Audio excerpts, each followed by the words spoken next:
আমাকে নিয়ে অনেক কিন্তু হচ্ছে সাইবার বুলিং, যৌন হেনস্থা, র্যাগিং, ট্যাগিং সমস্ত কিছু করা সারা। কিন্তু এই বিষয়ে কিন্তু আমি অ্যাকনলেজ করতেছি না। আমি আসলে নোংরামিটাকে অ্যাকনলেজ করতে চাই না। কিন্তু আমি চিন্তিত, কারণ আমি ছাড়া পাচ্ছি না, তো একজন সাধারণ শিক্ষার্থীও ছাড়া পাবে না।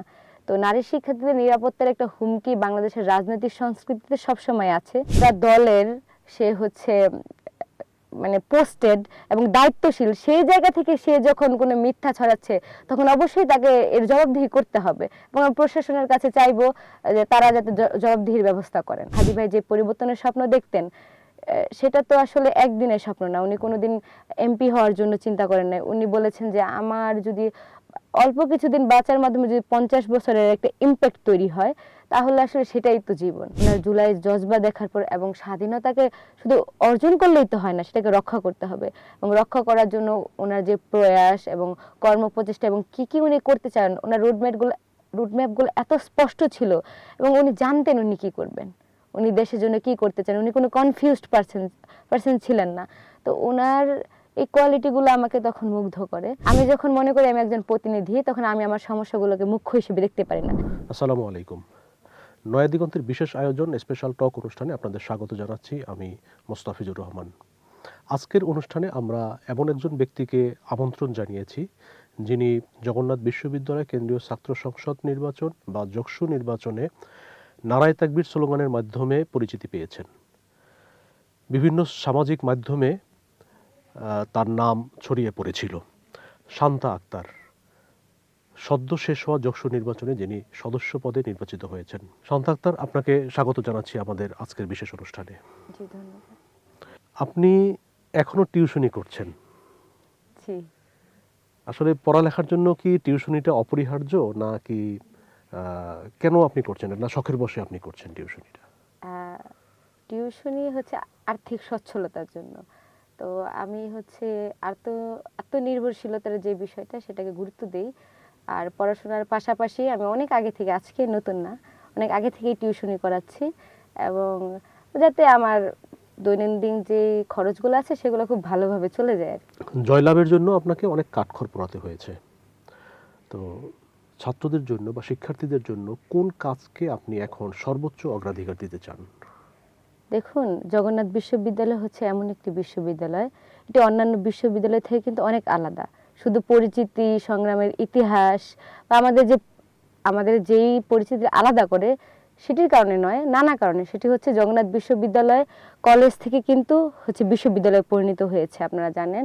কিন্তু বিশ্ববিদ্যালয়ে যেই ফ্যাসিলিটিসগুলো দরকার, সেগুলো কিন্তু জগন্নাথ বিশ্ববিদ্যালয়ে নেই।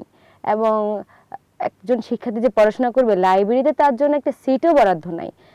থাকার আবাসনের সমস্যা, আর খাদ্যের নির্মাণ, মানে সমস্যার কিন্তু অভাব নাই।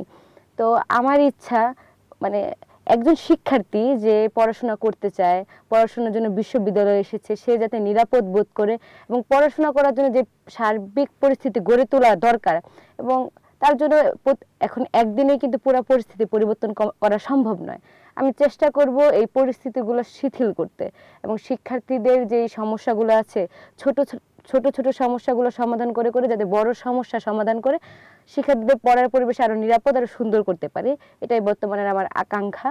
আসলে পড়াশোনাটাই মুখ্য, এখানে আমরা পড়াশোনা করতে এসেছি। আর আর যেটা চাইবো সেটা হচ্ছে একটা সুস্থ পরিবেশ, যে পরিবেশে কেউ অনিরাপদ থাকবে না। কাউকে তার যে বাক স্বাধীনতা হোক, রাজনৈতিক আলাপ হোক, আদর্শ হোক, সেটা অবশ্যই যারা ফ্যাসিস্ট তারা বাদে, এবং যারা কিনা গণহত্যাকারী, তাদের জন্য কিন্তু এই আলাপ না, তাদের জন্য আলাদা আলাপ। তারা যেটা ডিজার্ভ করে, ইনসাফ। ইনসাফ মানে এই না যে আপনি কাউকে ছেড়ে দিচ্ছেন, যে যেটা ডিজার্ভ করে তাকে সেটা দিতে হবে। কিন্তু এর বাইরে যারা আমরা শিক্ষার্থীরা আছি, তাদের জন্য একটা সুন্দর পরিবেশ, যেখানে সে তার বাক স্বাধীনতা নিয়ে চলতে পারবে, অনিরাপদ বোধ করবে না। এই তো। আচ্ছা, আপনার প্রতি শিক্ষার্থীদের আগ্রহটা একটু বেশি, বিশেষ কয়েকটা কারণে। বিশেষ করে আমরা শুরুতেই বলেছিলাম যে নারায়ে তাকবীর স্লোগানের মাধ্যমে আপনি শিক্ষার্থীদের দৃষ্টি আকর্ষণ করেছেন। আপনি কি আগামী 6 মাসের জন্য বা 1 বছরের, এই যে 1 বছর সময় পাচ্ছেন, বা 1 মাসের জন্য কোনো পরিকল্পনা নির্ধারণ করেছেন কিনা? বিশেষ করে জগন্নাথ বিশ্ববিদ্যালয়ের যে কিছু সমস্যা আছে, যে ওয়াশরুমের সমস্যা, ইভটিজিং, এই ধরনের নানাবিধ সমস্যা জগন্নাথ বিশ্ববিদ্যালয়ে আছে, বিশেষ করে মেয়েদের জন্য আর কি। জি। তো সেক্ষেত্রে আপনি কোনো পরিকল্পনা করেছিলেন কিনা যে জায়গাগুলোতে আপনি ভূমিকা পালন করবেন? ধন্যবাদ। আমি যেহেতু শিক্ষার্থীদের মেন্ডেট পেয়েছি এবং তারা আমাকে যোগ্য মনে করেছে, এজন্য আমি তাদের প্রতি কৃতজ্ঞ। তো আমি সর্বপ্রথম যেই সমস্যাটি সমাধান করার জন্য চেষ্টা করব, সেটি হচ্ছে নারী শিক্ষার্থীদের জন্য যে ন্যূনতম ওয়াশরুমের ব্যবস্থা নাই, এবং যে স্যানিটেশন সমস্যা, অনেক ওয়াশরুম হচ্ছে ব্যবহার অনুপযোগী হয়ে আছে, এবং শিক্ষার্থীরা যাতে পড়ার জন্য একটা সুষ্ঠু পরিবেশ পায়, লাইব্রেরিতে যাতে একটা সিট পায়, এই বিষয়গুলো কিন্তু দীর্ঘমেয়াদী, যে পড়ার জন্য একটা সুন্দর পরিবেশ গড়ে তোলা। তো আমি প্রথমে নিরাপত্তার দিকে হচ্ছে দৃষ্টি আকর্ষণ, মানে বা নিরাপত্তা নিয়ে প্রথমে কাজ করতে চাই, যে যেভাবে যেভাবে নিরাপত্তা নিশ্চিত করা যায়, বাক স্বাধীনতা নিয়ে কাজ করা, নারী শিক্ষার্থীদের নিরাপত্তা নিয়ে কাজ করা, এবং নারী পুরুষ যেই শিক্ষার্থী হোক তার রাজনৈতিক বয়ান যাতে সে সুস্থভাবে দিতে পারে, এবং সে আমার বিপরীতে কথা বলার যাতে অধিকার রাখতে পারে, সেজন্য আমার লড়াইটা থাকবে। আর যে বিষয়টা হচ্ছে, যেহেতু সমস্যা অনেক, তো ছোট ছোট সমস্যা, প্রথমে খাদ্যের যে নিম্নমান, সেটা নিয়ে কাজ করার ইচ্ছা আছে। তারপর শিক্ষার্থীরা যাতে অনলাইনে তাদের রেজাল্ট পেয়ে যায় এবং নোটিশ বোর্ডে যাতে ঝুলায়া না দেয়, একজন শিক্ষার্থীর এইটুকু গোপনীয়তা থাকা উচিত। এবং আরও যে বিষয়গুলো, আমাদের বিশ্ববিদ্যালয়ের শিক্ষক সংকট, এগুলো অনেক দীর্ঘমেয়াদী সংকট, এর জন্য কাজও করতে হবে দীর্ঘমেয়াদী। তো ওভারঅল এই প্রত্যেকটা বিষয় আমার কাছে মনে হয় সবই গুরুত্বপূর্ণ, এবং প্রত্যেকটা বিষয়ে আমি আসলে এই সমস্যাগুলো সমাধান করার সর্বোচ্চ চেষ্টা করব। আচ্ছা, জগন্নাথ বিশ্ববিদ্যালয়ের শিক্ষার্থীদের মধ্যে, বিশেষ করে ছাত্রীদের, একটা সাইবার বুলিং এর ঘটনা প্রচুর ঘটছে। জি। এই নির্বাচনকে কেন্দ্র করে আপনিও এই সাইবার বুলিং এর শিকার হয়েছেন। তো এই সাইবার বুলিং থেকে শিক্ষার্থীদের কিভাবে রক্ষা করার চেষ্টা করবেন আপনারা? এটা খুব সুন্দর প্রশ্ন। দেখবেন আমাকে নিয়ে অনেক কিন্তু হচ্ছে সাইবার বুলিং, যৌন হেনস্থা, র্যাগিং, ট্যাগিং, সমস্ত কিছু করা সারা। কিন্তু এই বিষয়ে কিন্তু আমি অ্যাকনোলেজ করতেছি না। আমি আসলে নোংরামিটাকে অ্যাকনোলেজ করতে চাই না। কিন্তু যখন আমি একজন নারী প্রার্থী, তখন আমার কাছে এটা খুব বড় বিষয় নয়। আমি এটাকে খুব বেশি প্রেশার হিসেবে নিচ্ছি না, কারণ আমি জানতাম যে এখানে যে এসেছে, আপনি দেখবেন ঝুমা ডাকসু নেত্রী, ওনার ক্ষেত্রে কিন্তু তাই ঘটেছে। রাফিয়ার ক্ষেত্রে বাড়িতে পর্যন্ত কিন্তু হামলা করেছে। তো এই বিষয়টা আসলে আমি প্রিপেয়ার্ড ছিলাম, এজন্য আমাকে নাড়া দিচ্ছে না, কিন্তু আমি চিন্তিত, কারণ আমি ছাড়া পাচ্ছি না, তো একজন সাধারণ শিক্ষার্থীও ছাড়া পাবে না। তো নারী শিক্ষার্থীদের নিরাপত্তার একটা হুমকি বাংলাদেশের রাজনৈতিক সংস্কৃতিতে সবসময় আছে, এবং এটা যাতে না থাকে, এই বিষয়ে হচ্ছে মানে সর্বোচ্চ যেই স্টেপ নেওয়া যায়, আমি আমার ক্ষেত্রে বেশি মানে প্রেশার নিচ্ছি না। কিন্তু যদি আমার সাথে যেটা হয়েছে, সেটা যদি অন্য কোনো নারী শিক্ষার্থীর সাথে হয়, সেটা আমি ছাড় দিব না, এবং 1% ছাড় দিব না। আমার ক্ষেত্রে কি হয়েছে, আমি জানতাম এটা করবে আমার সাথে, তো আমি এটা মেনে নিয়েছি। ওই পর্যন্ত মেনে নিচ্ছি যে পর্যন্ত আমি এটা মনে করি রাজনৈতিক স্বাধীনতা বা সৌন্দর্য, গণতন্ত্রের সৌন্দর্য। কিন্তু এর বাইরে যারা করতেছে, যারা করছে, আমি লক্ষ্য রাখছি, এবং আমি আসলে আমার জায়গাটা হচ্ছে এটা, যেহেতু পুরোটাই আমার সাথে কেউ মব করে নাই, তাদেরকে চিনিয়ে দেওয়া যে আপনারা ঠিক এই ধরনের মানুষদের আপনাদের প্রতিনিধি হিসেবে অন্তত নির্বাচন করতে পারেন না, যারা নারী শিক্ষার্থীদের বিভিন্ন নোংরাভাবে পোট্রে করে। দেখুন, আপনার সাথে একজন নারী হোক পুরুষ হোক, তো আমি যেহেতু একজন এখন প্রতিনিধি, এখন আমি শুধু নিজেকে নারী হিসেবে পরিচিত করাটা ভুল হবে। আমি প্রতিনিধি, আমার সাথে এখন অনেক কিছুই করার চেষ্টা করা হচ্ছে। তো আমি এগুলোকে মানে আমি এগুলোতে হার মানছি না, এবং নারী হোক বা পুরুষ শিক্ষার্থী হোক, আপনি কারোর সাথে এই ধরনের কাজ করতে পারেন না। আপনি সাইবার বুলিং করছেন, এআই বিভিন্ন ধরনের ছবি বানাচ্ছেন, এগুলো আসলে নাগরিক অধিকারকে ভায়োলেট করে, মানবাধিকারকে ভায়োলেট করে। তো এই ভায়োলেশন যারা করে, তাদের সেই মানে যেটা লিগ্যাল প্রসিডিওর, যে আপনি যতটুকু ভায়োলেট করবেন আপনাকে ততটুকু ভুগতে হবে, আপনি অতটুকু ভুগবেন। এবং আপনি যদি আপনার রাজনৈতিক স্বাধীনতা, বাক স্বাধীনতা প্রয়োগ করেন, সেই ক্ষেত্রে তো অবশ্যই আপনার ভোগার কথা নয়। আপনি আমার বিপরীতে কথা বলতেই পারেন, সমালোচনা আলোচনা থাকবে, কিন্তু যদি আপনি আলোচনার নামে সরাসরি আপনি হচ্ছে কি চরিত্র হননে চলে যান, আমার আমার মানহানি করেন। তো এই ক্ষেত্রে তো আসলে একটা স্টেপ নেওয়ার অবশ্যই প্রয়োজনীয়তা অনুভব করছি। এবং আম, যদি এই বিষয়টা বাক স্বাধীনতা থেকে বাইরে যায়, ইনশাল্লাহ আমি এটা নিব। শুধু আমার সেফটির জন্য নেওয়ার কথা আমি বলছি না, কারণ আমি ছাড় পাচ্ছি না, তো সাধারণ শিক্ষার্থীরাও ছাড় পাবে না। সাধারণ শিক্ষার্থীদের নিরাপত্তা নিশ্চিত করার জন্য এই ধরনের মানুষদের রুখে দেওয়া দরকার। আচ্ছা, সাইবার বুলিং নিয়ন্ত্রণে প্রশাসনের পক্ষ থেকে আপনারা কোনো সহযোগিতা আসলে ইতিপূর্বে পেয়েছিলেন কিনা? ইতিপূর্বে সাইবার বুলিং, দেখুন বিষয়টা কি হয়, চেনা আর অচেনা আইডি, ধরেন ফেক আইডি যেগুলো আছে, সেগুলো থেকে যখন আপনার নামে হচ্ছে, বিশেষ আমার কথাই বলি, আমার নামে অনেক ধরনের বিষয় ছড়ানো হচ্ছে, মিথ্যা ছড়ানো হচ্ছে। তো এই ক্ষেত্রে কিন্তু আসলে করার কতটুকু থাকে, কারণ সে তো নিজে আইডেন্টিটি ক্রাইসিসে ভুগতেছে, সে নিজের পরিচয়টুকু বলতে জানে না, তাহলে সে সত্য বলছে না মিথ্যা বলছে, এটা আসলে আমি পরীক্ষা করতে চাচ্ছি না, তার কথা বাদ। কিন্তু আমি যখন দেখছি যে একটা দলের সে হচ্ছে মানে পোস্টেড এবং দায়িত্বশীল, সেই জায়গা থেকে সে যখন কোনো মিথ্যা ছড়াচ্ছে, তখন অবশ্যই তাকে এর জবাবদিহি করতে হবে। এবং আমি প্রশাসনের কাছে চাইবো যে তারা যাতে জবাবদিহির ব্যবস্থা করেন। শিক্ষার্থীদেরকে নিয়ে কোনো টিম আপনি গঠন করতে চান কিনা, বিশেষ করে সাইবার বুলিং বা এই যে বিভিন্ন ধরনের মেয়েদেরকে যে হ্যারাসমেন্ট করা, এইটার প্রতিরোধে শিক্ষার্থীদের নিয়ে কোনো কমিটি কিংবা কোনো টিম আপনি করতে চান কিনা? এটি আমার ইস্তিহারেরই অংশ ছিল যে আমি নারী শিক্ষার্থীদের জন্য উইমেন হেলথ সেফটি ডেস্ক হচ্ছে চালু করব, এবং একটা লিগ্যাল ডেস্ক কিন্তু চালু করব। তো অবশ্যই প্রত্যেকের আইনি সুবিধা পাওয়ার অধিকার আছে। আপনার যদি মানবাধিকার লঙ্ঘন করা হয়, আপনাকে যদি ডিহিউম্যানাইজ করার চেষ্টা করা হয় কোনো ট্যাগিং এর মাধ্যমে, তাহলে অবশ্যই প্রত্যেকের, আমি সহ প্রত্যেকটি মানুষের, নারী এবং পুরুষ শিক্ষার্থীদের কিন্তু হচ্ছে আইনি সহায়তা পাওয়ার অধিকার আছে। এবং যে কিনা এগুলো করছে তারও আইনি সহযোগিতা পাওয়ার হচ্ছে অধিকার আছে। তাহলে আইনি হচ্ছে মানে এটা হচ্ছে করবে যে বিবেচনা করবে সে আসলে কে হচ্ছে এখানে দোষী নির্দোষ। আমি এই পর্যন্ত কোন রকমের মানে অস্থিতিশীল পরিস্থিতি হোক, মব হোক, এগুলো কিন্তু আমি উস্কাই দিই না, এগুলোর আমি পক্ষপাতী না। আমি আইনের প্রতি শ্রদ্ধাশীল। হ্যাঁ, আইনের ফাঁক ফোকর আছে এবং সেগুলোকেও সমাধানের চেষ্টা করতে হবে। ক্ষুদ্র থেকে বড় পরিসরে যখন আমরা ধীরে ধীরে ধীরে ধীরে আইনের প্রতি শ্রদ্ধা আনবো এবং প্রত্যেকের জায়গা থেকে দায়িত্বশীল আচরণ করবো, আমার মনে হয় পরিস্থিতি ধীরে ধীরে পরিবর্তন হয়ে যাবে। শহীদ ওসমান বিন হাদি ভাই যে পরিবর্তনের স্বপ্ন দেখতেন, সেটা তো আসলে একদিনের স্বপ্ন না। উনি কোনোদিন এমপি হওয়ার জন্য চিন্তা করেন নাই। উনি বলেছেন যে আমার যদি অল্প কিছুদিন বাঁচার মাধ্যমে যদি 50 বছরের একটা ইম্প্যাক্ট তৈরি হয়, তাহলে আসলে সেটাই তো জীবন। তো অনেক বছর বেঁচে লাভ নাই। আচ্ছা, আপনি এই যে ইনকিলাব মঞ্চের প্রসঙ্গ নিয়ে আসলেন, আপনিও যকসুতে ইনকিলাব মঞ্চের প্রতিনিধি হিসাবেই নির্বাচন করেছেন। তো আপনি কেন ইনকিলাব মঞ্চকে বেছে নিলেন কেন? ইনকিলাব মঞ্চকে বেছে নিলাম কেন, এই প্রশ্নটা এখন অনেকটা রিলেভেন্ট হইলেও তখন আসলে এই বিষয়টা নিয়ে এত প্রশ্ন করার জায়গা ছিল না।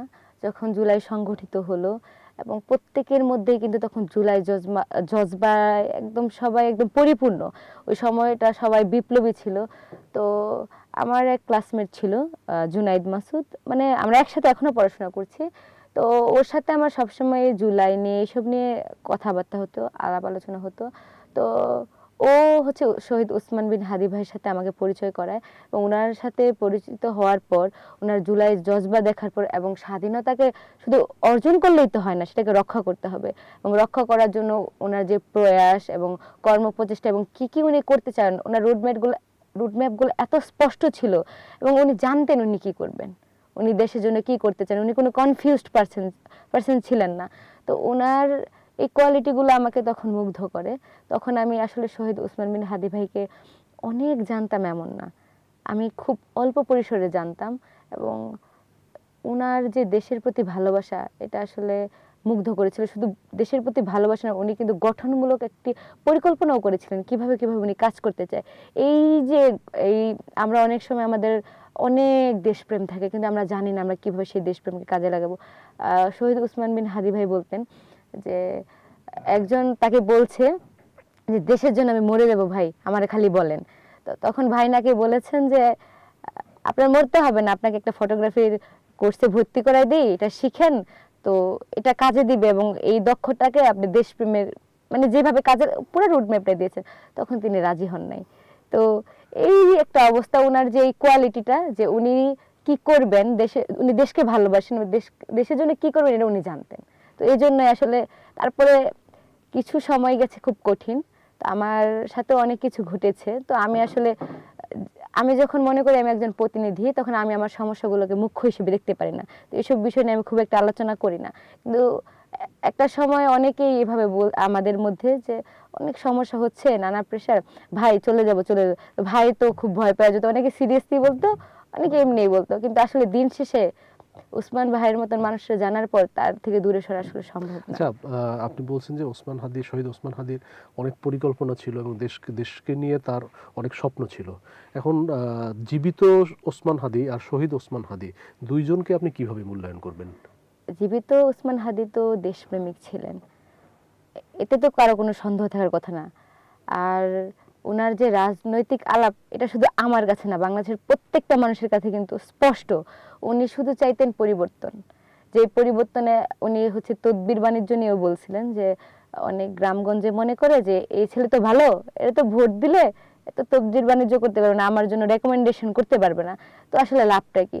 তো তারপরে উনি বলেছিলেন যে ওনারা এভাবে ভাবতে পারতেছে না যে যে ছেলে এর জন্য রেকমেন্ডেশন করতেছে না, সে তো কারোর জন্য রেকমেন্ডেশন করবে না, যে যোগ্য তারা উঠে আসবে। উনি আসলে রাজনীতিটার পরিবর্তনের জন্যই কিন্তু আসলে রাজনীতিতে মানে সরাসরি একটা পার্ট হওয়ার চেষ্টা করেছেন। উনার লড়াই হচ্ছে একটা সাংস্কৃতিক লড়াই, একটা দীর্ঘমেয়াদী সাংস্কৃতিক লড়াই, যে সাংস্কৃতিক লড়াইয়ে কোনো আধিপত্যবাদী শকুনরা আমাদের খুবলে খেতে পারবে না, এবং যেখানে প্রত্যেকটা মানুষের নাগরিক অধিকার থাকবে, মানবাধিকার থাকবে। এবং উনি বলেছেন যে আমার বিপরীতে গিয়া ভোট দিতে পারে, আমি এই অধিকার পর্যন্ত নিশ্চিত করতে চাই। আসলে ওনার চিন্তা শুধু রাজনৈতিক নেতা হওয়ার না। এবং আমরা দেখেছি জীবিত ওসমান হাদিও কিন্তু সবার অনেক প্রিয় ছিল। তো উনি জীবিত থাকলে হয়তো একজন এমপি হতেন। বাংলাদেশের আমি মনে করি ঢাকা ৮ আসনের যারা আছেন তারা ওসমান হাদি ভাইয়ের মতো মানুষকে ভোট না দিয়ে পারতেন না। তো উনি যখন মারা গেলেন, তো উনি আসলে এত শক্তিশালী হয়ে গেছেন, ওনাকে আর মারা সম্ভব না। তার মানে হচ্ছে যে জীবিত ওসমান হাদির থেকে এখন শহীদ ওসমান হাদি অনেক বেশি শক্তিশালী। অবশ্যই বেশি শক্তিশালী। আপনি দেখুন ছোট ছোট বাচ্চাদের মনস্তত্ত্বে উনি কিভাবে ঢুকে গেছেন। যে বাচ্চা হচ্ছে আমার কাছে একটা ভিডিও পাঠাইছে তার মা, যে ও ঠিক বলে জাস্টিস বলতে পারছে, ও জাস্টিস বলতেছে। তো যে জাস্টিস বলতে পারে না, সে ওসমান হাদি ভাইয়ের জন্য জাস্টিস চাচ্ছে, ন্যায় চাচ্ছে। আপনি বুঝেন, উনি যে পরিবর্তনের আকাঙ্ক্ষা করতেন, সেই পরিবর্তনের হাওয়া লেগে গেছে। ছোট ছোট যে জেনারেশন উনি তৈরি করতে চাইতেন, যারা দেশের জন্য জীবন দিয়ে যাবে, দেশের জন্য গঠনমূলক কাজ করবে, এগিয়ে আসবে এবং কোনো কিছুর সাথে আপোষ করবে না। তো সেই জেনারেশন যে উঠে আসতেছে, সেই যে আভাস কিন্তু পাওয়া যাচ্ছে। তো আপনি এই ছোট বাচ্চা সহ নারী পুরুষ বৃদ্ধ সবার মন থেকে ওসমান হাদিকে আপনি কিভাবে সরাবেন? আচ্ছা, কেউ কেউ আপনার শহীদ ওসমান হাদিকে বাণিজ্যিকীকরণের চেষ্টা করেছে জি, বা ইদানিংও করার চেষ্টা করছে। তো এই বিষয়ে আসলে আপনার কাছে কতটুকু তথ্য আছে? বিষয়টা হচ্ছে শহীদ উসমান বিন হাদি ভাই পুরো বাংলাদেশের, কোনো সন্দেহ নেই। দল মত ধর্ম বর্ণ প্রত্যেকটা কিছুর ঊর্ধ্বে কিন্তু উনি চলে গেছেন। শহীদ উসমান বিন হাদি ভাইকে কিন্তু সবাই অসম্ভব ভালোবাসে। এখন পর্যন্ত তার কবরে গিয়ে মানুষ জাস্ট কবরটা দেখবে, আর কোনো স্বার্থ নাই। কত দূর দূরান্ত থেকে মানুষ দোয়া করছেন। কিন্তু দেখুন, শহীদ উসমান বিন হাদি ভাই একটা কথা বলতেন, যখন আমার মায়ের থেকে আমার শাশুড়ি আমার বেশি আপ্যায়ন করে, তখন ওইটা আমি সন্দেহের চোখে দেখি। তো এখন সন্দেহটা কোন জায়গায়, আমি আপনাকে ফাঁক ফোকর ধরাই দিই। তো জাবের ভাই, যাকে হচ্ছে শহীদ উসমান বিন হাদি ভাইয়ের সাথে যার দীর্ঘ একটা কিন্তু পথ চলা, প্রায় 22 বছরের মতো। তো একদিন বলছে, আমাদের বলছে যে আমার যদি কেউ রিমান্ডে লইয়া যায়, আমি কমু জাবিরও লইয়া আহেন, অর্ধেক রিমান্ড ওর পাও না। ঠিক এভাবে উনি আমাদের সাথে কথা বলতেন। তো জাবের ভাইয়ের গুরুত্ব তো বুঝার আলাদা কোনো আমার বলতে হবে না, সবাই জানে। কিন্তু কিছু কিছু মানুষ জাবের ভাইকে এইভাবে পোট্রি করতে, উসমান ভাই ভালো, কিন্তু জাবের ভাই উসমান ভাইয়ের যে আর্ট সেগুলোকে কুক্ষি করতে যাচ্ছে। কিন্তু এই মানুষগুলা কি করছে দেখেন, যে প্রকাশনীতে শহীদ উসমান বিন হাদি ভাই বই প্রকাশ করেছিলেন, প্রায় 2 বছরে প্রকাশককে খুঁজেছেন, ওনাকে কিন্তু খুঁজে পান নাই। বই প্রকাশের জন্য অনেক খুঁজেছেন, খুঁজে পান নাই। কিন্তু হাদি ভাই হচ্ছে শহীদ হওয়ার পর উনি হচ্ছে অনুমতি ব্যতীত প্রায় 1000 বই ছাপিয়েছে। এবং তখন উনি হঠাৎ করে উদয় হয়ে এসেছে এভাবে যে জাবের ভাইয়ের থেকেও হচ্ছে উনি ওসমান হাদি ভাইকে বেশি ভালোবাসেন, ওই যে মায়ের থেকে শাশুড়ি বেশি আপ্যায়ন। তো ওনাকে 2 বছর খুঁজে যাকে পাওয়া যায় না সে এখন চলে আসছে, এবং তার প্রকাশনীর যে লাভ বা বাণিজ্যিক লাভের জন্য কিন্তু উনি আসছেন। এবং জাবের ভাইয়ের উদ্দেশ্য হচ্ছে এই যে বইয়ের মাধ্যমে যে টাকাটা আসবে পুরাটা অধিকার হচ্ছে শহীদ ওসমান বিন হাদি ভাইয়ের ছেলের। তো এই যে দেখুন কিভাবে মানুষ অসহযোগিতা করছে, এবং তার কাছে কিন্তু লিগ্যাল কোনো ডকুমেন্টসও নাই। তো আরেকটা বিষয়ে আরেকজন ভাই জাবের ভাইকে হচ্ছে বারবার বলছেন, একজনের মাধ্যমে নল সিটির যেহেতু ভাইয়ের কাছের মানুষের থেকে তাদের বিভিন্নভাবে ম্যানিপুলেট করে জাবের ভাইয়ের সাথে যোগাযোগ করে বলতেছে যে আমরা তো ওসমান হাদি ভাইয়ের অনেক ভালোবাসি, ওনার যে চিন্তাধারা আমরা সবার মধ্যে ছড়াই দিতে চাই, আমরা 1000 ক্যালেন্ডার বানাতে চাই, এই করতে চাই সেটা করতে চাই। তো জাবের ভাই বলতেছেন না ভাই, ওসমান ভাইরে বাণিজ্যিকভাবে ব্যবহার করা যাবে না। তখন অনেক রিকোয়েস্ট করে রাজি হয় এবং 500 করার জন্য উনি হচ্ছে অনুমতি দেন। তো উনি কি করেছে, শহীদ ওসমান বিন হাদি ভাইরে উনি কতটুকু ওন করে ওনার সেই ক্যালেন্ডারে বোঝা যায়। উনি লিখেছে ইনকলাব মঞ্চ একটি রাজনৈতিক সংগঠন, কিন্তু ইনকলাব মঞ্চ কখনোই রাজনৈতিক সংগঠন না। উনি আসলে ওসমান ভাইয়ের সেই লড়াইটাই জানে না, এবং উনার যে ক্যালেন্ডারের প্রত্যেকটা পাতায় কিছু না কিছু ভুল আছে। ফেব্রুয়ারি মাসের নাম 2বার এসেছে, মার্চ মাস নাই। আর শহীদ বানান সবচেয়ে লজ্জার জায়গা হচ্ছে শহীদ বানানে দ নাই। উনি ওসমান ভাইয়ের আগে যে শহীদ লেখে সেই বানানটা উনি ভুল করছে। তা উনি ওসমান ভাইয়ের কতটুকু হচ্ছে ওন করে, এবং সে এই কাজটা করছে। শহীদ ওসমান বিন হাদি ভাই বলতে যে আমরা আসলে ওই মানুষগুলা যোগ্য মানুষ লাগবে যারা দেশের জন্য যোগ্য কিছু গঠনমূলক কাজ করতে হবে। কমেন্ট করতে গিয়ে যার 5টা বানান ভুল হয় তারা আসলে দেশের জন্য কতটুকু কাজে লাগতে পারবে, এটা আসলে একটা সন্দেহের জায়গা। ঠিক এইভাবে আসলে ওসমান ভাইরে যারা ওন করে না তারা তাকে বাণিজ্যিকভাবে ব্যবহার করার চেষ্টা করতেছে। তো এগুলো আসলে অপচেষ্টা। আর ওনারা বিপরীতে বলার চেষ্টা করতেছে যে ওসমান ভাইরে ইনকলাব মঞ্চ কুক্ষিগত করতে চায়। কিন্তু বিষয়টা দেখুন, যারা ওসমান ভাইকে ভালোবাসে এবং তার আদর্শ সম্পর্কে জানে তারা নিশ্চয়ই তার এই ক্যালেন্ডারে এতগুলা ভুল রাখবে না। এবং ওসমান ভাইয়ের ইনকলাব মঞ্চে যে একটা কালচারাল মানে পলিটিক্যাল কালচারাল একটা যে সেন্টার সেটা তারা জানে না। তো এই মানুষগুলাই আসলে বাংলাদেশের জন্য বড় বিপদ বয়ে আনবে ভবিষ্যতে। তারা আসলে নিজের লাভ ছাড়া কিছু বোঝে না। দেশপ্রেম যদি থাকতোই তাহলে অন্তত বাণিজ্যিকীকরণের জন্য ওসমান ভাইকে ব্যবহার করতেন না। বারবার ইনকলাব মঞ্চের পেজে, কালচারাল সেন্টারের পেজ থেকে বলা হচ্ছে যে ওসমান ভাই সবার, কিন্তু আপনারা ওনাকে বাণিজ্যিকভাবে ব্যবহার করেন না। আচ্ছা, এই যে কালচারাল সেন্টারের একটা উদ্যোগ শহীদ ওসমান বিন হাদি নিয়েছিলেন, কি সেটার কার্যক্রম এখন কত দূর? আপনারা জানেন যে গত 12ই ডিসেম্বর শহীদ ওসমান হাদি ভাইকে কিন্তু কালভার্ট রোডে গুলিবিদ্ধ করা হয়, এবং তারপরে 18ই ডিসেম্বর আল্লাহ ওনাকে শহীদ হিসেবে কবুল করেন। তারপর থেকে কিন্তু 15ই ডিসেম্বর হচ্ছে আমাদের কর্মসূচি ছিল সর্বদলীয় প্রতিরোধ কর্মসূচি। 13ই ডিসেম্বর ছিল হচ্ছে গণপ্রতিরোধ এবং বিক্ষোভ সমাবেশ। তারপরে আমরা 23 ডিসেম্বর শহীদি শপথ, এবং এভাবে 24 ডিসেম্বর সারা দেশে দেয়াল লিখন কর্মসূচি, ক্যালিগ্রাফি এগুলো করা হয়েছিল।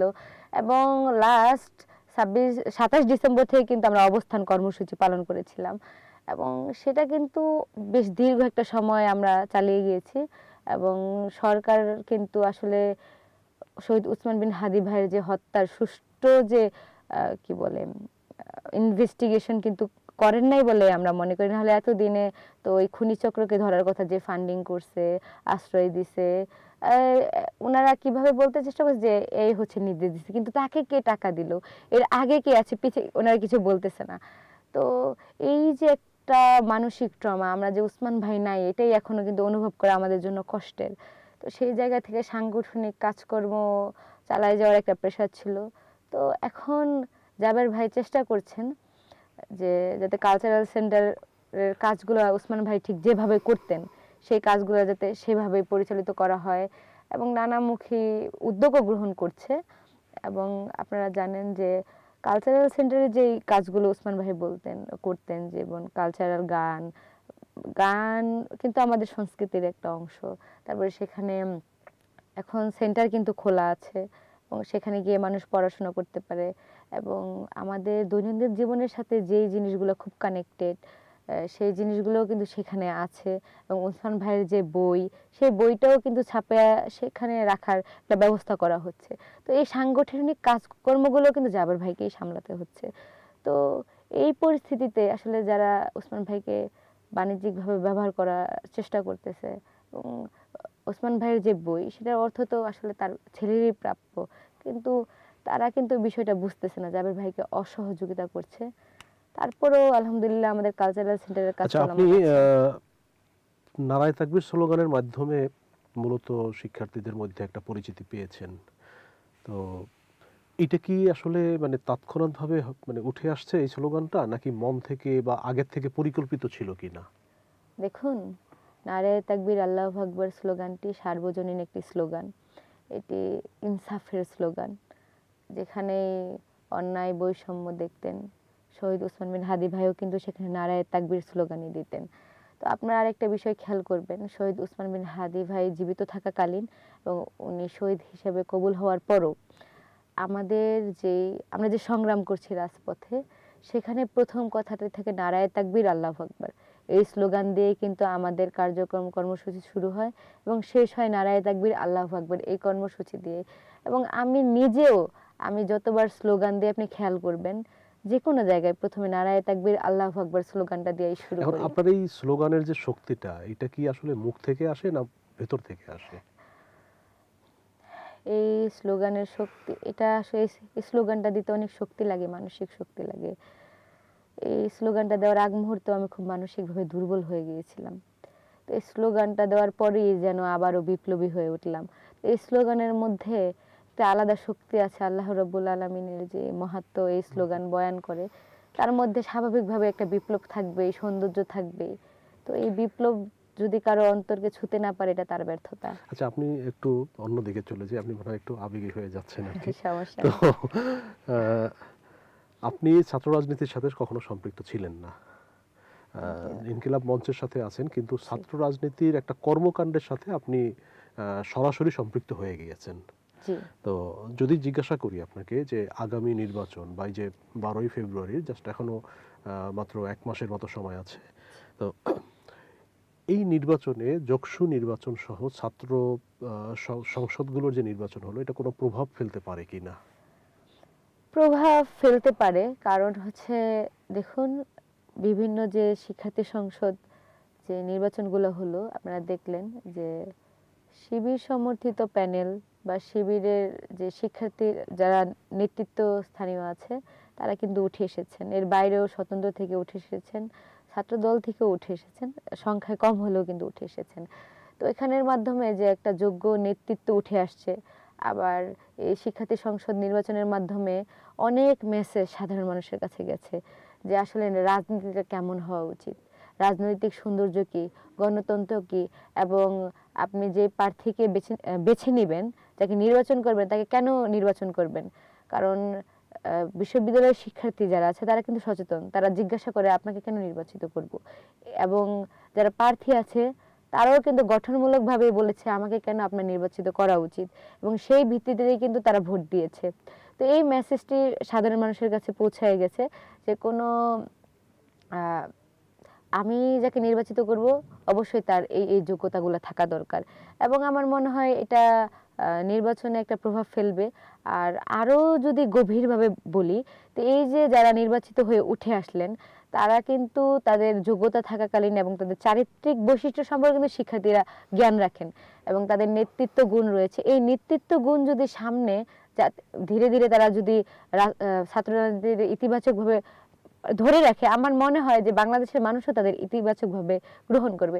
সেক্ষেত্রে কি হবে, একটি যোগ্য, শিক্ষিত, সুশিক্ষিত নেতৃত্ব সামনে বাংলাদেশে মানুষ পেতে পারে, এটা আমার আশার জায়গা। আচ্ছা, আপনি বাংলাদেশের ছাত্র রাজনীতিতে কোনো চ্যালেঞ্জ দেখছেন কিনা আগামীতে? বাংলাদেশের রাজনৈতিক সংস্কৃতি তো ভয়াবহ, নারী শিক্ষার্থীদের জন্য আরো ভয়াবহ। তো পরিবর্তনের একটা হাওয়া এসেছে শহীদ ওসমান বিন হাদির মাধ্যমে। উনি যে পরিবর্তনের হাওয়া বাংলাদেশে বওয়াচ্ছেন, তো প্রত্যেকটা মানুষ শহীদ ওসমান বিন হাদির যে রাজনৈতিক পরিবর্তনের যে চিন্তা, এবং শুধু রাজনৈতিক না, কালচারালি যে চেঞ্জেস আসার কথা সমাজে, সেই বিষয় নিয়ে প্রত্যেকটা মানুষ চিন্তা করছে। এবং আমি মনে করি যে এই শিক্ষার্থী সংসদ নির্বাচনে নারী শিক্ষার্থীদের জন্য চ্যালেঞ্জ বেশি ছিল এবং আপনি দেখবেন নারী শিক্ষার্থীদের টার্গেট করে হচ্ছে র্যাগিং, সাইবার বুলিং, যৌন হেনস্থার মতন ঘটনাগুলো ঘটছে। আশা করি ধীরে ধীরে এগুলো পরিবর্তন হয়ে যাবে। আমি নির্বাচিত প্রতিনিধি হিসেবে আমি আমি আপনাকে আগেই বলেছি যে আমি জানতাম এটা হবে। তো আমি আর বেশ কিছু বছর পর, 5 বছর হোক 10 বছর পর হোক, আমি যাতে এটা বলতে পারি যে না, সমালোচনা আলোচনা হয়েছে কিন্তু সেটা গঠনমূলক উপায়ে হয়েছে, কারো চরিত্র হনন করে হয় নাই। নারী শিক্ষার্থী হোক পুরুষ শিক্ষার্থী হোক, আমি তাকে অবশ্যই আলোচনা করব তার সম্পর্কে এবং তাকে জবাবদিহির আওতায় আনবো এবং আমরা কিভাবে আনবো সেই পদ্ধতিটা আমি আসলে সবাইকে শেখাতে চাই। আপনার একটা ছবি নিয়ে ইদানিং সোশ্যাল মিডিয়াতে বেশ ব্যাপক আলোচনা হচ্ছে, বিশেষ করে ইডেন কলেজের একটা ছবির সাথে মিলিয়ে আপনার ছবি সোশ্যাল মিডিয়ায় ব্যবহার করা হচ্ছে। আসলে এই বিষয়টা আপনি যদি একটু ব্যাখ্যা করতেন। ধন্যবাদ আপনাকে প্রশ্নের জন্য। যতবারই এই বিষয়টি আমার সামনে আসে আমার মন ভেঙে যায়, বারবার আমি হতাশাগ্রস্ত হয়ে পড়ি। দেখুন, সমালোচনা আলোচনা থাকবে। আমি 2টি ছবির কথা বলতে চাই, যে 2টি ছবি হচ্ছে সত্য। ওই 2টি ছবি হচ্ছে ছাত্রলীগের, এক হচ্ছে প্রোগ্রামের। এবং আমি যখন প্রথম বিশ্ববিদ্যালয়ে আসি এবং আমি যেহেতু রাজনৈতিক ছিলাম না, এবং আমাকে তখন বলা হয় যে সিনিয়রদের সাথে সুসম্পর্ক বজায় রাখতে হয়, যোগাযোগ করতে হয়, না হলে তো এখানে লেখাপড়া করা যাবে না, ঝামেলায় পড়ে যাবে।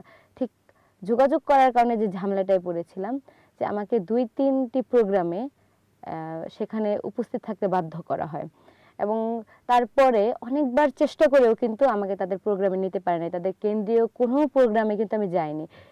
তারপর থেকে আমি ক্যাম্পাসে একটু লুকিয়ে লুকিয়ে থাকতাম এবং দেখুন আমি কত বড় জুলুমের শিকার। ওই যে ছবি 2টা দিয়ে প্রথমে ট্রোল শুরু করা হলো যে আমি ছাত্রলীগের নেত্রী, পোস্টেড নেত্রী, কিন্তু আমার ইনস্টিটিউটে, বিশ্ববিদ্যালয়ে ছাত্রলীগের কোনো আমার কিন্তু পদ নাই, কখনো ছিল না। ইভেন ছাত্রলীগের যারা আছে তারাও আমাকে চিনবেন কিনা এই বিষয়ে আমার সন্দেহ আছে। তো তারা এই ছবি 2টার ভিত্তিতে বলেছেন এটাকে আমি রাজনৈতিক আলোচনা সমালোচনার হিসেবে নিচ্ছি এবং আমি মনে করি এটা আপনার বাক স্বাধীনতা। এবং আমি ক্লিয়ার করে দিচ্ছি যে আপনারা সেই সময় রাজনৈতিক বাস্তবতা জেনে আপনারা আমার সাথে সচেতনভাবে এমন করলেন, আমি ক্ষমা সুন্দর দৃষ্টিতে দেখলাম। কিন্তু সমস্যা হলো আরেকটি জায়গায়। ইডেন মহিলা কলেজের যে নেত্রী আছেন, ছাত্রলীগের নেত্রী, সেই ছবির সাথে আমার ছবি আপনারা একসাথে করে চালিয়ে দিতে যাচ্ছেন, সেটা আমাকে এখন বলতে পারেন সেই 2টা প্রোগ্রামে যাওয়া কি আপনার অপরাধ নয়? এটা আপনার প্রশ্ন থাকতে পারে না? এখন দেখুন, আমি ওখানে জুলুমের শিকার, আমি উপস্থিত থাকতে বাধ্য হয়েছিলাম এবং আপনি আমাকে কোনো পদ পদবিতে আছে কিনা দেখান, কোনো কেন্দ্রীয় কোনো প্রোগ্রামে গিয়েছি কিনা সে প্রুফ দেখান এবং একটা আলোচনা সমালোচনার মাধ্যমে একটা রাজনৈতিক সৌন্দর্যের মাধ্যমে গণতন্ত্রের সৌন্দর্য স্থাপিত হোক। কিন্তু আপনি কি করলেন? মিথ্যাচারের আশ্রয় নিলেন এবং সেটা কে করলেন? যখন ফেক আইডি দিয়ে করা হয় তখন আমি তাদের তার আইডেন্টিটি ক্রাইসিসে ভুগছে। আমি তাদের মানে আমি তাদের বলতে ওনাদের নিয়ে আমি চিন্তা করতেছি না, যারা নিজের আইডেন্টিটি ক্রাইসিস ভুগে। কিন্তু যখন আপনি ছাত্রদের দায়িত্বশীল যুগ্ম আহ্বায়ক বা কোনো না কোনো পদে আছেন, তখন আপনি যখন এই মিথ্যা ছবিকে আমি বলে চালিয়ে দেন, তখন আপনার দায়িত্বশীলতা নিয়ে প্রশ্ন জাগে এবং আপনি সেই রাজনৈতিক সৌন্দর্য, সেই পরিবর্তন কিভাবে আনবেন? আপনি সত্যর সাথে যদি আমার সমালোচনা করতেন, আমি ইতিবাচকভাবে গ্রহণ করতাম। আমি কখনো সমালোচনাকে থামিয়ে দেওয়ার চেষ্টা করি নাই, আমি সবসময় শ্রদ্ধা করেছি। কিন্তু আপনি মিথ্যার আশ্রয় নিলেন এবং একজন আপনার বোন, নারী শিক্ষার্থী, আমি প্রার্থী হয়েছি পরে, আমি নির্বাচিত পরে, আমি প্রতিনিধি পরে, আমি কি একজন মেয়ে নই? আমি কি আপনার কাছ থেকে এইটুকু নিরাপত্তা আশা করি না যে আপনি অন্তত মিথ্যাচারের আশ্রয় নেবেন না? এবং দায়িত্বশীল জায়গা থেকে যখন মিথ্যাচার করলেন এবং আপনারা যখন জগন্নাথ বিশ্ববিদ্যালয়ের ছাত্রদলের অংশ যখন নারায়ে তাকবীর আল্লাহু আকবার মতন এত সুন্দর একটা স্লোগানের বিপরীতে ভুয়া ভুয়া বললেন, আপনারা ক্ষমা চান নাই, আপনারা ট্যাগিং দিলেন, প্রথমে শিবির বললেন, জামাত বললেন। শিবির জামাত, আপনার আরেকটা বিষয় তো গুরুত্বপূর্ণ বিষয়, সেটা হচ্ছে আমার হিজাব নিয়েও তারা কথা বলে যে এ তো হিজাব পরেন। হ্যাঁ, আমি তো হিজাব পরি না, আমি মাঝে মাঝে পড়ি, যেমন আমি স্কুল কলেজেও কিন্তু হিজাব পরতাম, কিন্তু আমার একটু সাজতে ভালো লাগে। আমি হুট করে সেজে গুজে বের হয়ে যেতাম চুলে বিনিয়নি করে। আমার মা আব্বার কিন্তু সাদা সাদা দাড়ি, কিন্তু ওনারা খুব একটা বাধা দিতেন না, কারণ ব্যাপারটা হচ্ছে যে আমাদের অনেক ভুল ত্রুটি থাকে, আমরা ধর্মীয়ভাবে অত ভালো মুসলিম না হইতে পারে, কালচারালি কিন্তু আমরা মুসলিম, আমরা বোরকা পরি, হিজাব পরি। তো আমার আব্বা মা 5 ওয়াক্ত নামাজ পড়েন, তো আমিও নামাজ পড়ার চেষ্টা করি। এবং আমি হিজাব বিষয়টা তো আমি তো বলি নাই যে আমি পর্দা করি। তো আল্লাহ আমার মধ্যে ভিতরে সেই সৌন্দর্য দান করুক, যাতে আমি পর্দা প্রথা আসলে যা বলে সেটাকে মেনটেন করার চেষ্টা যাতে আমার মধ্যে তৈরি হয়। কিন্তু আপনি যখন আমার হিজাবকে হচ্ছে টার্গেট করলেন, আমি হিজাব পরছি বলে আপনি যখন আমাকে টার্গেট করছেন, তখন তো আমি হিজাব ছাড়বো না। এখন আপনার যা ইচ্ছা তা করতে পারেন। এবং তারপর পরই তারা ছাত্রদল, জগন্নাথ বিশ্ববিদ্যালয় ছাত্রদল ভুয়া ভুয়া বললেন, তার জন্য ক্ষমা চান নাই। এবং ছাত্রদলের দায়িত্বশীল জায়গা থেকে আমার ছবির সাথে ছাত্রলীগের ইডেন কলেজের মহিলা মানে একজন শিক্ষার্থী, মহিলা কলেজের শিক্ষার্থীর সাথে আমার ছবি এক করে আপনারা যখন মিথ্যাচার ছড়ালেন, তখন আপনারা আমার কাছেও ক্ষমা চাইতে বাধ্য। আপনাদের আমার কাছে ক্ষমা চাইতে হবে। এবং আপনারা যদি ক্ষমা না চান, তাহলে আমি আপনাদের বিষয়ে সবাইকে সচেতন করব যে যারা নারীদের হেনস্থা করে তাদেরকে না বলুন। এবং আমি মনে করি বাংলাদেশের মানুষ আর নোংরামি পছন্দ করে না, তারা সত্য মিথ্যার পার্থক্য বুঝেন। আপনারা চাইলেও তাদের জবান, তাদের যে বাক স্বাধীনতা সেটা নষ্ট করতে পারবেন না। এবং আপনারা এইভাবে নোংরামি করে করে ভবিষ্যতে যে আপনারা প্রতিনিধি হতে পারবেন, সেটা আসলে এখন অনেক একটা স্বপ্ন, এটা আর সম্ভব না। তো আমি মনে করি যদি ভুল, যেটা আমার কাছে ভুল করেছেন সেটা হচ্ছে আমার সাথে মিথ্যাচার করা, অন্য ছবির সাথে আমাকে গুলিয়ে আপনারা ইচ্ছাকৃতভাবে সচেতনভাবে, অসচেতনভাবে করলেও ক্ষমা করা যায়, আপনারা সচেতনভাবে এটা ছড়িয়েছেন, এই জন্য ক্ষমা চাবেন আমার কাছে। এবং নারায়ে তাকবীর আল্লাহু আকবার এর বিপরীতে আপনারা ভুয়া ভুয়া স্লোগান দিয়ে প্রত্যেকটি ধর্মপ্রাণ মুসলমানের মনে যে আঘাত দিয়েছেন, তার জন্য পুরো বাংলাদেশের কাছে আপনারা ক্ষমা চাবেন। আচ্ছা, শেষ করব। জি শেষের আগে আবার একটু যকসুর দিকে যাই। জি, অবশ্যই। আপনি এখন নির্বাচিত প্রতিনিধি, এবং শিক্ষার্থীদের উদ্দেশ্যে আপনার কোনো বক্তব্য আছে কিনা? জগন্নাথ বিশ্ববিদ্যালয়ের প্রত্যেকটা শিক্ষার্থীর প্রতি আমি কৃতজ্ঞতা জ্ঞাপন করছি, যারা আমাকে নির্বাচিত করেছেন। আপনাদের প্রত্যেকটি ভোট মূল্যবান, এবং যারা আমাকে ভোট দেন নাই, আমি আপনাদের প্রত্যেককে ওন করি এবং জগন্নাথ বিশ্ববিদ্যালয়কে ওন করি মন থেকে। আমি যে ইনসাফ শিখেছি, সেই ইনসাফ জগন্নাথ বিশ্ববিদ্যালয়ে আমি প্রতিষ্ঠিত করতে চাই। এবং আমি আপনাদের প্রত্যেকের সহযোগিতা চাই। আপনারা সবাই আমার পাশে থাকবেন বলে আমি আশা করি। এবং ইনশাল্লাহ জগন্নাথ বিশ্ববিদ্যালয়ের যে সমস্যাগুলো আমরা ধীরে ধীরে সমাধান করে আমাদের যে স্বপ্নের ক্যাম্পাসটি আছে, আমরা সবাই মিলে সেটা গড়ে তুলব। অসংখ্য ধন্যবাদ আপনাকে আমাদেরকে এতক্ষণ সময় দেওয়ার জন্য। জি, ধন্যবাদ আপনাকে। প্রিয় দর্শক, আজ এই পর্যন্তই। আগামীতে আবার দেখা হবে অন্য কোনো অতিথির সাথে। সবাই ভালো থাকুন, সুস্থ থাকুন, সেই প্রত্যাশা করছি। আল্লাহ হাফেজ। আসসালামু আলাইকুম।